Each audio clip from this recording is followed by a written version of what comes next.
Mlango wa tatu. Bwana akaniambia, enenda tena, mpende mwanamke apendwaye na rafiki yake, naye ni mzinzi, kama vile Bwana awapendavyo wana wa Israeli, ingawa wanaigeukia miungu mingine na kupenda mikate ya zabibu kavu. Basi nikajinunulia mwanamke huyo kwa vipande 15 vya fedha, na homeri moja ya shairi, na nusu ya homeri ya shairi.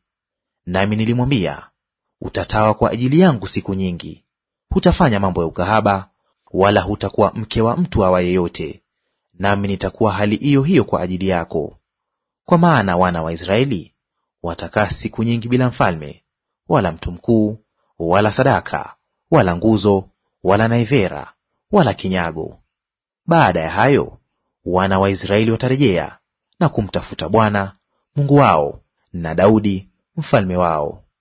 Nao watamwendea Bwana na wema wake kwa kicho siku za mwisho.